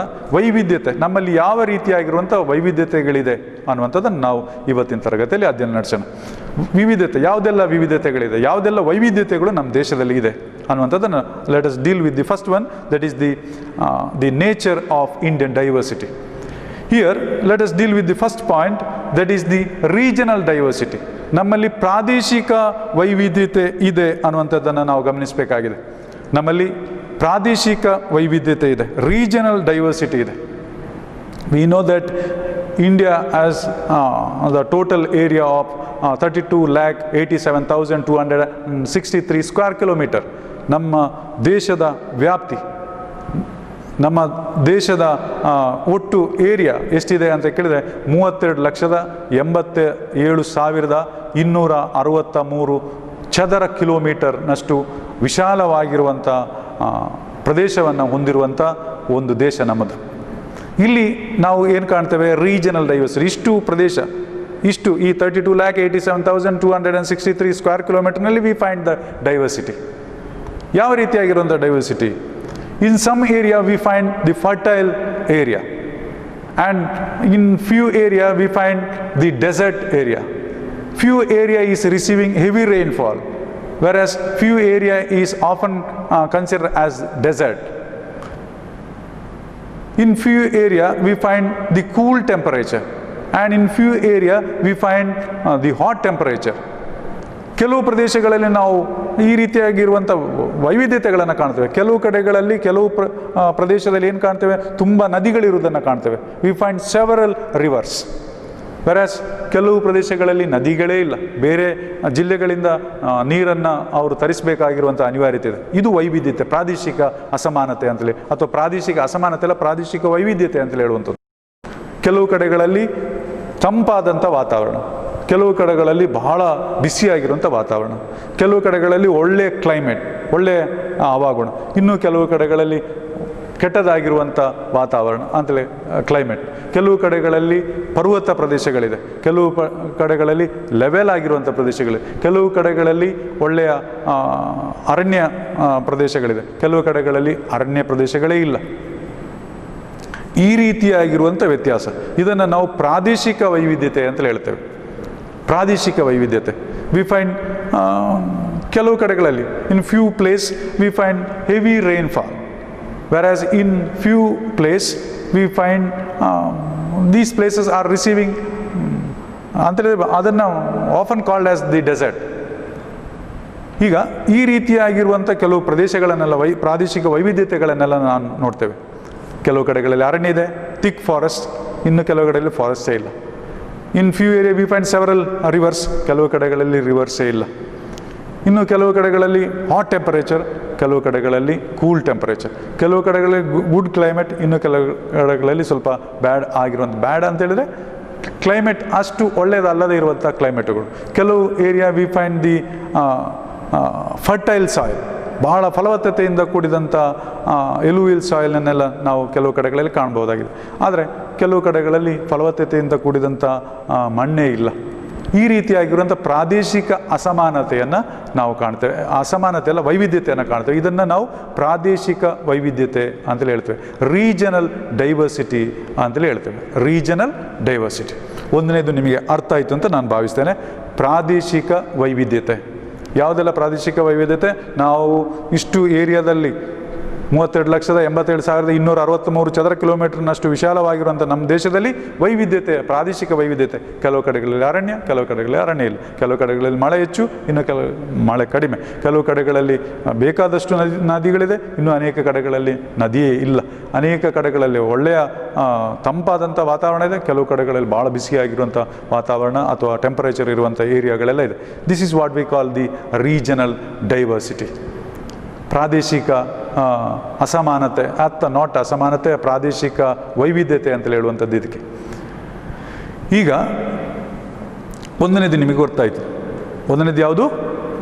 ರೀಜನಲ್ ಡೈವರ್ಸಿಟಿ ಅಥವಾ ಪ್ರಾದೇಶಿಕ ವೈವಿಧ್ಯತೆ ಅಂತೇಳಿ. ಯಾವ ಯಾವ ರೀತಿಯಾಗಿ ವೈವಿಧ್ಯತೆಗಳಿದೆ ಅಂಥೇಳಿ ನಾವು ನಮ್ಮ ಕನ್ಯಾಕುಮಾರಿಯಿಂದ ಕಾಶ್ಮೀರದವರೆಗೆ ತೆಗೆದು ನೋಡಿದಾಗ ಯಾವ ರೀತಿಯಾಗಿರುವಂಥ ಪ್ರಾದೇಶಿಕ ವೈವಿಧ್ಯತೆ ಇದೆ ಅನ್ನುವಂಥದ್ದು ನಮ್ಗೆ ಗೊತ್ತಾಗ್ತದೆ. ಎಲ್ಲ ಕಡೆಗಳಲ್ಲೂ ಲೆವೆಲ್ ಆಗಿರುವಂಥ ಭೂಮಿ ಇರುವಂಥದ್ದು, ಎಲ್ಲ ಕಡೆಗಳಲ್ಲೂ ಬೇಕಾದಷ್ಟು ಅರಣ್ಯ ಪ್ರದೇಶಗಳಿದೆಯಾ, ಎಲ್ಲ ಕಡೆಗಳಲ್ಲೂ ಗುಡ್ಡಗಾಡು ಪ್ರದೇಶಗಳಿದೆಯಾ, ಎಲ್ಲ ಕಡೆಗಳಲ್ಲೂ ನದಿಗಳಿದೆಯಾ, ಎಲ್ಲ ಕಡೆಗಳಲ್ಲೂ ಕೂಲಾದಂಥ ಕ್ಲೈಮೇಟ್ ಇರುವಂಥದ್ದು ಅಲ್ಲ. ಅದರಲ್ಲೆಲ್ಲ ವೈವಿಧ್ಯತೆ ಇದೆಯಲ್ಲ, ಆ ವೈವಿಧ್ಯತೆ is called as regional diversity. ಎರಡನೇದಕ್ಕೆ ಬರೋಣ. ಎರಡನೇದು ಯಾವುದಪ್ಪ ಅಂತ ಕೇಳಿದರೆ ಲಿಂಗ್ವಿಸ್ಟಿಕ್ ಡೈವರ್ಸಿಟಿ. ಲಿಂಗ್ವಿಸ್ಟಿಕ್ ಡೈವರ್ಸಿಟಿ ಅಥವಾ ಭಾಷಾ ವೈವಿಧ್ಯತೆ. ನಮ್ಮಲ್ಲಿ ಭಾಷಾ ವೈವಿಧ್ಯತೆಯನ್ನು ಕೂಡ ನಾವು ಕಾಣ್ತೇವೆ. ಭಾಷೆಗಳಲ್ಲಿ ಒಂದೇ ಭಾಷೆ ನಮ್ಮಲ್ಲಿ ಮಾತನಾಡುವಂಥದ್ದ ಅಲ್ಲ. There are about 1652 languages in India. ನಮ್ಮ ಮೋರ್ ದ್ಯಾನ್ 1652 ಲ್ಯಾಂಗ್ವೇಜಸ್. ಅದಕ್ಕಿಂತಲೂ ಜಾಸ್ತಿ ಇದೆ. 1652 ಭಾಷೆಗಳು ನಮ್ಮ ದೇಶದಲ್ಲಿ ಇದೆ ಅಂತೇಳಿ ಹೇಳ್ತಾ ಇದ್ದಾರೆ. And constitution as approved 22 languages R constitutionally recognised languages ಎಷ್ಟಿದೆ ಅಂತ ಕೇಳಿದ್ರೆ 22 ಇದೆ. ನಮ್ಮ ಕನ್ನಡ ಆಗಿರ್ಬೋದು, ನೆರೆಯ ಮಲಯಾಳಂ ಆಗಿರ್ಬೋದು, ತೆಲುಗು ಆಗಿರ್ಬೋದು, ತಮಿಳ್ ಆಗಿರ್ಬೋದು, ಓರಿಯನ್ ಲ್ಯಾಂಗ್ವೇಜ್ ಆಗಿರ್ಬೋದು, ಅಥವಾ ನಮ್ಮ ಯಾವುದು ಪಂಜಾಬಿ ಆಗಿರ್ಬೋದು, ಇವುಗಳೆಲ್ಲ, ಅಥವಾ ಗುಜರಾತಿ ಆಗಿರ್ಬೋದು, ಇವುಗಳೆಲ್ಲವೂ ಕೂಡ ಸಂವಿಧಾನ ಅಂಗೀಕಾರ ಮಾಡಿದಂಥ 22 ಭಾಷೆಗಳಲ್ಲಿ ಸೇರಿದಂಥ ಭಾಷೆಗಳು. ಸೊ ಸುಮಾರು 1652 ಭಾಷೆಗಳಿದೆ. ಅದರಲ್ಲಿ 22 ಭಾಷೆಗಳನ್ನು ನಮ್ಮ ಸಂವಿಧಾನವೇ ಅಂಗೀಕಾರ ಮಾಡಿದೆ. ಇಷ್ಟಕ್ಕೆ ಸಮಾಧಾನ ಪಡ್ಕೊಳ್ತೇವೆ? ಇಲ್ಲ. Besides this there are several other languages. ಯಾವುದೆಲ್ಲ ಅಂತ ಹೇಳಿದರೆ ಆಸ್ಟ್ರಿಕ್ ಲ್ಯಾಂಗ್ವೇಜ್ ಇದೆ, ದ್ರಾವಿಡಿಯನ್ ಲ್ಯಾಂಗ್ವೇಜ್ ಇದೆ, ಯುರೋಪಿಯನ್ ಲ್ಯಾಂಗ್ವೇಜ್ ಇದೆ, ಅಥವಾ ಟಿಬೇಟಿಯನ್ ಲ್ಯಾಂಗ್ವೇಜ್ ಇದೆ. ಹಾಗೆ ತುಂಬ ಭಾಷೆಗಳನ್ನು ನಾವು ನಮ್ಮ ದೇಶದಲ್ಲಿ ನೋಡ್ಬೋದಾಗಿದೆ. European language, asterisk language, Dravidian language, Tibetan language, ಹಾಗೆ ತುಂಬ ಇತರ ಭಾಷೆಗಳನ್ನು ಕೂಡ ನಾವು ನಮ್ಮ ದೇಶದಲ್ಲಿ ನೋಡ್ಬೋದಾಗಿದೆ. ಆದ ಕಾರಣ ನಮ್ಮ ದೇಶದಲ್ಲಿ ಭಾಷಾ ವೈವಿಧ್ಯತೆ ಇದೆ. ಒಪ್ಕೊಳ್ತೀರಾ? ಒಂದೇ ಭಾಷೆ ಇರುವಂಥದ್ದು, ಬರೀ ಹಿಂದಿ ಮಾತ್ರ ಇರುವಂಥದ್ದು ಅಥವಾ ಬರೀ ಕನ್ನಡ ಮಾತ್ರ ಇರುವಂಥದ್ದು ಅಲ್ಲ. ನಮ್ಮ ದೇಶದಲ್ಲಿ ಸುಮಾರು 1652 languages can be find in our country or in our society. And constitution has approved around 22 languages. Besides this, there are several other languages like Austric language, Dravidian language, European language, then Tibetan language. ಹಾಗೆ there are many other languages. ಇನ್ನೂ ತುಂಬ ಭಾಷೆಗಳಿದೆ. So ಭಾಷೆಯಲ್ಲಿ ಏಕತೆ ಇಲ್ಲ, ಒಂದೇ ಭಾಷೆ ಅಲ್ಲ, ತುಂಬ ಭಾಷೆಗಳಿದೆ. ಆದ ಕಾರಣ ಅದನ್ನು ನಾವು ಭಾಷಾ ವೈವಿಧ್ಯತೆ ಅಥವಾ ಲಿಂಗ್ವಿಸ್ಟಿಕ್ ಡೈವರ್ಸಿಟಿ ಅಂತೇಳಿ ಹೇಳ್ತೇವೆ. ಇನ್ನು ಥರ್ಡ್ ಒನ್ನಿಗೆ ಬರೋಣ. ಮೂರನೆಯ ಒಂದು ವೈವಿಧ್ಯತೆ ಯಾವುದು ಅಂತ ಕೇಳಿದರೆ ರಿಲಿಜಿಯಸ್ ಡೈವರ್ಸಿಟಿ. ಇಷ್ಟರವರೆಗೆ ನಾವು ನೋಡಿದ್ದು ಭಾಷಾ ವೈವಿಧ್ಯತೆ. ಇನ್ನು ನಾವು ಕಲಿಬೇಕಾಗಿರುವಂಥದ್ದು ರಿಲಿಜಿಯಸ್ ಡೈವರ್ಸಿಟಿ ಅಂತೇಳಿದರೆ ಧಾರ್ಮಿಕ ವೈವಿಧ್ಯತೆ. ನಮ್ಮಲ್ಲಿ ಧಾರ್ಮಿಕ ವೈವಿಧ್ಯತೆ ಇದೆ. ಇಲ್ಲಿ according to 2011 census we have 9 major religious groups. ನಮ್ಮಲ್ಲಿ 9 ಭಾಳ ಪ್ರಮುಖವಾಗಿರುವಂಥ ಧಾರ್ಮಿಕ ಅಥವಾ ಧರ್ಮಗಳು ನಮ್ಮಲ್ಲಿದೆ. 9 ಧರ್ಮಗಳು, 9 major religious groups in India. ಯಾವುದೆಲ್ಲ ಅಂತೇಳಿ, ಒಂದು ಹಿಂದೂಯಿಸಮ್, ಎರಡನೇದು ಇಸ್ಲಾಂ ರಿಲಿಜನ್, ಮೂರನೇದು ಕ್ರಿಶ್ಚಿಯನ್ ರಿಲಿಜನ್, ನಾಲ್ಕನೇದು ಸಿಖ್, ಐದನೇದು ಬೌದ್ಧಿಸಮ್, ಆರನೇದು ಜೈನಿಸಮ್, ಏಳನೇದು ಪಾರ್ಸಿ ಜನಾಂಗದವರು, ಎಂಟನೇದು ಜೊರಾಸ್ಟ್ರಿಯನ್ ರಿಲಿಜನ್, ಮತ್ತು 9ನೇದು ಯಾವುದು ಅಂತ ಕೇಳಿದರೆ ಜ್ಯೂಸ್ ಅಥವಾ ಯಹೂದಿಗಳು. ಮತ್ತೊಮ್ಮೆ ಹೇಳ್ತೇನೆ ಕೇಳಿ, 9 ಬಹಳ ಪ್ರಮುಖವಾಗಿರುವಂಥ ಧರ್ಮಗಳನ್ನು ನಾವು ನಮ್ಮ ದೇಶದಲ್ಲಿ ಕಾಣ್ತೇವೆ. The entire population, 137 crore people are not following a single religion in our country. Different people following different religion.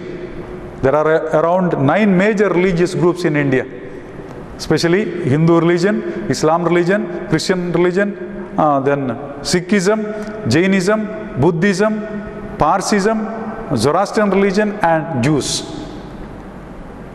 ಇಷ್ಟು ಜನಾಂಗದವರನ್ನು ನಾವು ಕಾಣ್ತೇವೆ. ಇದು ಮಾತ್ರವಾ? ಇದರ ನಡುವೆ ಇನ್ನೂ ದೇರ್ ಆರ್ ಸೆವರಲ್ ಸೆಕ್ಸ್. ಈಗ ಹಿಂದೂ ಧರ್ಮಕ್ಕೆ ಸೇರಿದ ನಾವು ನೋಡೋದಿದ್ರೆ ಹಿಂದೂ ಧರ್ಮದಲ್ಲಿ ತುಂಬ ಪಂಥಗಳನ್ನು ನೋಡ್ತೇವೆ.